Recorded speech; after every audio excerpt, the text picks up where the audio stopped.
Ngayon ay pupunta tayo sa isa sa pinaka-inaabangang event dito sa Hiroshima, ang Hiroshima Flower Festival, na ginaganap mula May 3 hanggang May 5 bawat taon. Hello guys! Konnichiwa! Fatima des. Ngayon ay Golden Week dito sa Japan kaya naman sobrang daming tao. So ano nga ba ang Golden Week? Ang Golden Week ay isa sa pinaka-busy at inaabangang holiday season dito sa Japan.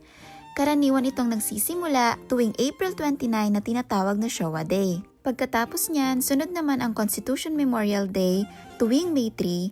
Then sa May 4 naman ay Greenery Day. Holiday naman ito para ma-appreciate yung nature at environment dito sa Japan. At ang last namang holiday ng Golden Week ay ang Children's Day, which is May 5. Kaya naman sa loob ng isang linggo, maraming tao dito sa Japan ang nakabakasyon, nagto-travel, umuwi sa pamilya, at nag-e-enjoy sa iba't ibang tourist spot at festivals.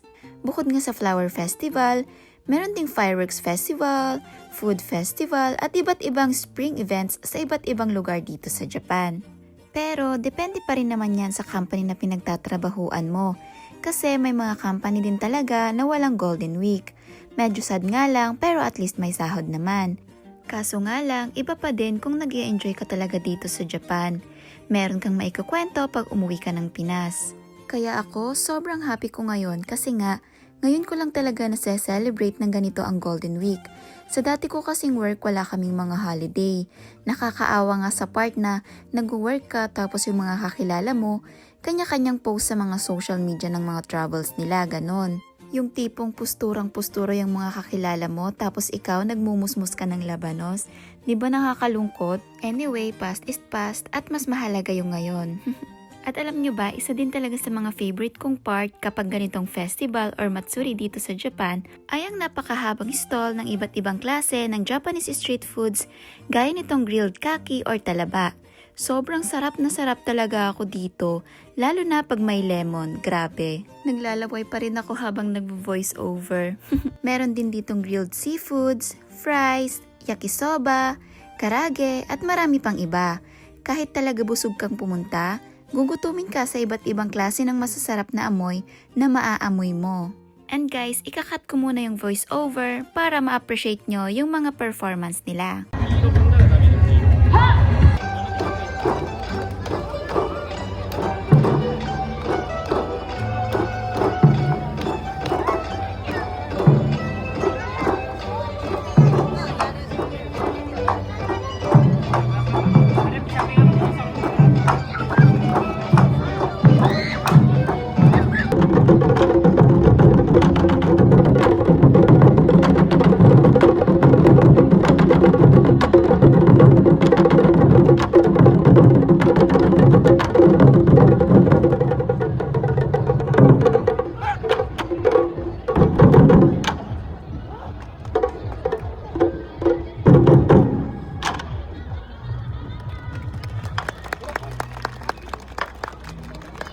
誰でも見れるライブフラワーフェスティバルに来ている方誰でも見れるライブを行わせていただきますので、ぜひね今日僕たちと一緒に音楽楽しんでそして素敵なご飯とか素敵なフェスティバルたくさんねありますんで楽しんでいただけたら嬉しいなと思います、今からねちょっと1曲だけリハーサルさせてください。よろしくお願いします。よろしくお願いします。